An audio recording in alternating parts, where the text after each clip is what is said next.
Hello, everybody. What's the state of API things in the general space these days? And one important thing here that we can look at is the state of software quality for APIs, a report that was recently published by SmartBear, and Frank Kilcommins was part of the team creating and publishing the report. Hey, Frank, thanks for joining. How are you doing?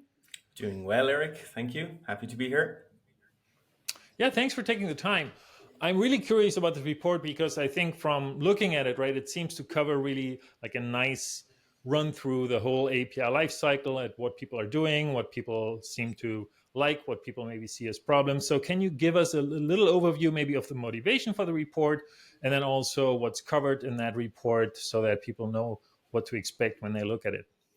Yeah, sure. In general, we've been performing these reports since 2016. So we really like to kind of keep our finger on the pulse as to what's happening across the API industry and to really understand from our kind of customers as well as the broader community what's happening on the ground with regards to the consumption and production of APIs. So the report itself, just very quick overview. It contained 61 questions and we had over 1,100 respondents from, I think, 17 different industries representing companies from very small startups, less than 25 employees, all the way up to large enterprises, over 10,000 employees.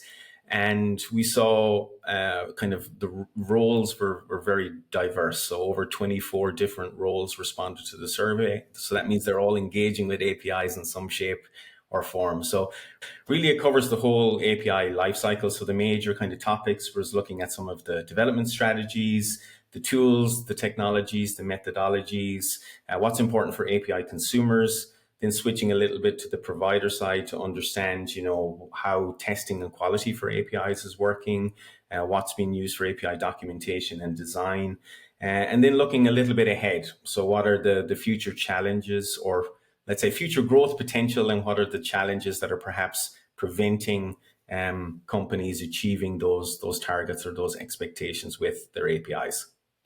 Mhm. One of the things I'm always curious about, because I think, like you said, right, there's so many roles involved with APIs, and that spectrum of roles who are somehow dealing with APIs is probably growing all the time.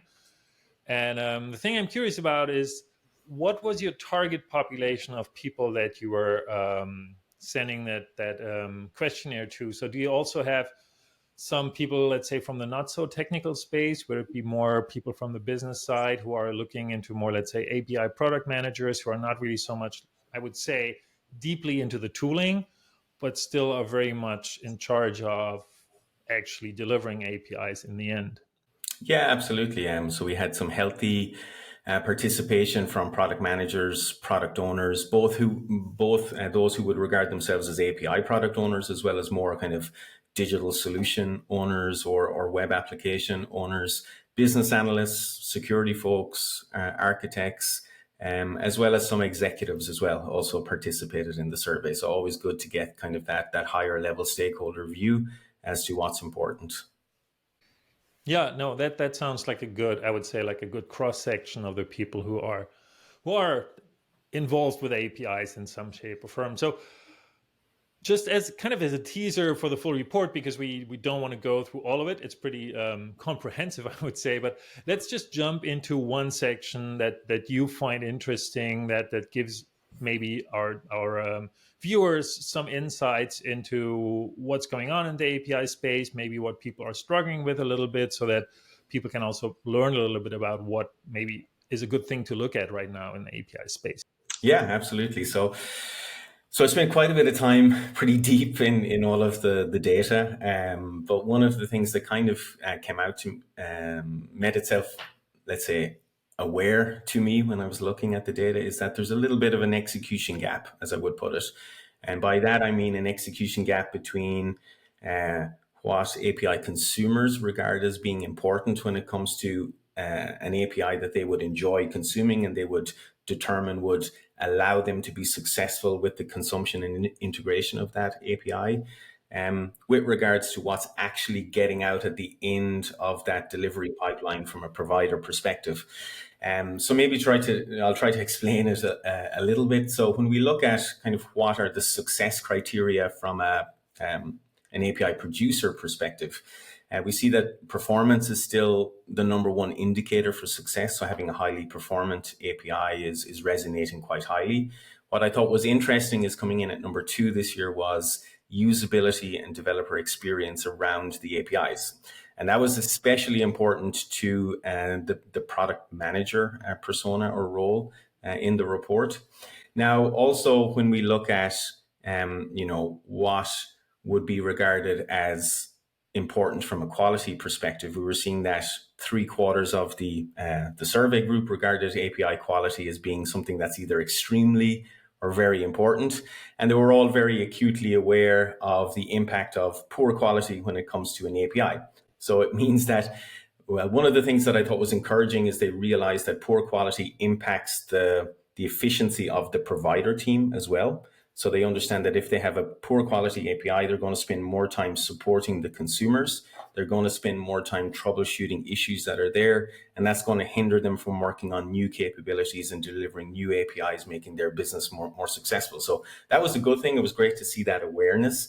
There was also an awareness that it can, in the end, have some monetary impact on the company or on the enterprise as well, so that they can lose customers if they have a poor quality API. And they can also suffer brand or reputational damage in the market if they had, let's say, an API with lots of security vulnerabilities, for example.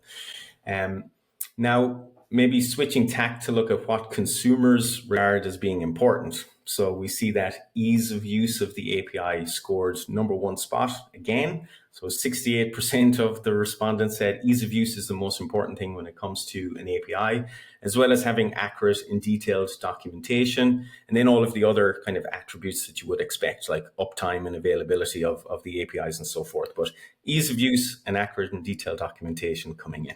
Now, when it determines, are we looking at two different groups here? So are we looking at consumers in one lens and providers in another lens, and are they kind of different respondents? What we're actually seeing is that they're not. So 74% of the survey group indicated that they both produce and consume APIs, which I think we both agree that that's probably the way the world actually works. At least personally, I consume APIs as much as I produce APIs, and I would hate to have to reinvent every capability that I need, and it's much easier to reuse it. So given the fact that 3/4 are also consuming APIs, you would assume that they are then intimately aware of what's important to consumers. But when we're stacking kind of the figures on what's important for consumers versus how providers are kind of being confident about the quality of the APIs that they're producing, we're seeing that only 48% of providers are confident their APIs are well documented, and 43% are unsure that the processes that they have lead to a good developer experience for consumers. So in the end, there's that little bit of an execution gap happening. So even though everyone's acutely aware of what's important, they don't have the supports or the processes or the governance in place to ensure that they themselves can deliver APIs that they would enjoy consuming. But I think that, to me, that's a very interesting finding, right? Because as you said, you would expect that a lot of teams are both consuming and producing APIs, but I think that doesn't mean necessarily, and that's what you found, right? That's what I think the interesting part, that they are also, that they understand how to create good APIs, right? They probably understand what they should be creating, but they probably also need support in terms of, well, how are we doing this, right? What's the design process like? What are maybe tools that we can use? What are things that we can do to make sure that we actually do create good APIs? So like you're saying, I think it's not that just by both producing and consuming, that means that teams are naturally producing good APIs, right? They probably understand what they should be producing, but you still need to help them doing that. And I think that's a really interesting observation, because sometimes it seems to me that people are expecting that, well, you've consumed APIs, so what's the big deal in producing one, right? And it's like, I think it's really it's a very different skill, right, to actually produce them. Indeed, yeah. I think a good API is incredibly easy to consume, but not easy to produce. I think that's the way that I've experienced it. Now that the kind of these findings are also being backed up by other data points that are in the report. When we're zooming into some of the obstacles that the provider teams are facing when it comes to not being confident as to the quality of the APIs that they're delivering. I think limited time due to workload that the teams are experiencing is hindering their ability to ensure quality. They're also struggling with the documentation of APIs and keeping them in sync with the actual implementation. So that kind of points to a bit of a process problem or perhaps a tooling problem with regards to how they're approaching the delivery of their APIs. And lack of people and lack of appropriate tooling is also being kind of cited as some of the obstacles hindering the quality of APIs being produced on the provider side. Yeah, I would guess, limited time, like you said. I think I've definitely seen numerous cases where nobody really kind of factors in the effort and time it takes to create a good API, right? So basically, yeah, and you also create an API, right? Like you also do this now, and it's not really something that kind of gets factored in. That, well, it takes time, right? If you want to create something good, it probably takes more time than just creating something. And I think that's something where it's still sometimes there also needs to be an awareness in terms of the engineering management, right? Like if we want to make sure that teams produce good results, we have to support them. We have to give them the time and the resources to do that. It won't just happen by us hoping it will happen.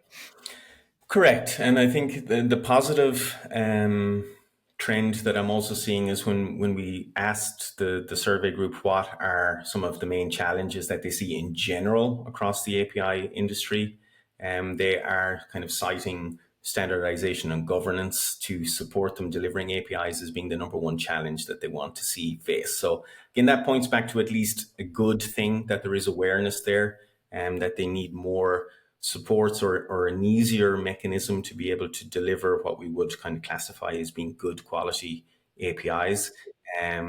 But they're looking for I guess, the industry as a whole to improve the ability for them to have governance approaches that are, not seen as being overly authoritarian, but that are easy to work with and give teams still the flexibility that they need to experiment and more acting as a guide rail for the process. So you can do what you want within these boundaries. If you try to cross these boundaries, then the governance approach should kind of rein you in and keep you on the straight and narrow. And at the end, hopefully you will have a consistent way of delivering good APIs that meet the needs of your organization and meet all of those consumer considerations that we learned about as well. Yeah, I think there's this governance model, right? This is something that is very high up on the list of a lot of people understanding that this is something that we really need to put in place, and if we don't, we'll just suffer the consequences, right? It's not something that will just happen magically. Yeah. Well, it's super interesting. I think it's really something where it shows us the direction, right, that we should be going in, like making sure that teams get the support that they need and that they're looking for, and that we also provide them with the right tools and the right processes and the right structures so that they can basically get their jobs done. Right? Yeah. I think it's set against the backdrop as well of more APIs being created within the normal enterprise. So when we cited or when we queried what is the main growth factors for APIs, and we see that the move towards a composable and componentized architecture with microservices or other similar approaches is seen as one of the main catalysts for future API growth. So again, I think that kind of fits back nicely with everyone wanting to have an easier way to govern APIs as the number of APIs is increasing. It's like I'm a fan of API sprawl, that we're going to get more APIs. Good kind. You don't want the negative connotations of sprawl. You want a healthy portfolio of APIs. You want to be able to see them. You want to be able to govern them. You want to be able to observe what's happening there. The interesting thing as well with regards to the challenges around microservices, it was lack of skills and lack of appropriate people with those skills were cited as being the main challenges that people are facing as they're trying to deliver successful microservices approaches. And that was kind of the number one top challenge. But when we looked at larger enterprises, what was number 2 on the list was insufficient maturity in their processes with regards to being able to deliver those APIs consistently across large numbers of distributed teams. So they had the personnel, they had the people, but they didn't necessarily have the processes in place to ensure that they could deliver consistently. Yeah, it's processes, it's team structures as well, right? If we look at stuff such as like team topologies, right, or like something in that general mindset, right, where you think about how do I have to organize my team so that they can collaborate in a way that gives me the results that I'm looking for, right? I think that's kind of, and that oftentimes needs more than just saying, okay, we now want this different result. It also means, okay, and are we even organized in the right way to create this kind of result, right? Or do we need to maybe change the way that we're organized and that we're interacting between the teams to change that a little bit? Yeah, that's why I often try to strive for using a different acronym for API and emphasize the people. So what's your choice there? I think allow people interact or all people inclusive. They're ones I prefer. Oh, so you're still saying API, but okay, allow people. Yeah. That's nice. Even though it should be teams, right? But then it doesn't really, then it's not API. So, okay. Yeah. We're getting down a tricky conversation there then, Eric. That is very true, yes. But I very much like yourself, right? Like the term API sometimes is really not helpful because it narrows down the focus of people so much that they sometimes just don't look at the things that they actually should be looking at. So maybe at some point in time, somebody will come up with a better term. Let's see. But it's really, so that I think was a really interesting kind of deep dive into one aspect of that report. I think we'll leave it at that for today because it's just like there's too much in the report for us to cover it all. But if you're interested in APIs in general, right, definitely check it out. We'll put a link in the description of this video, and maybe some closing words from you, Frank, in terms of like how like everything then fits together for people who are checking out that bigger report. It's a free report, so there's a microsite available which gives kind of the top 10 key findings, more details on all of the sections that I outlined at the start. You can download another more verbose version of the report, which shows year on year trends across the last number of years. You do have to sacrifice your email address for that. But c'est la vie. But it is a very useful mechanism, and there's also some instructions there around sharing. So we are, very much encouraging people to reference the information and share it, use it as you see fit across the work that you do, and always be welcome to give feedback. We're always welcome and accommodating of feedback to try and make sure that we can provide information that the community finds valuable. Great. Thanks, Frank, so much for spending some time with us to introduce us to the report in general and this specific aspect of it. I really think it's something that is worthwhile looking at least skimming, and then deeper diving into those sections that you find interesting.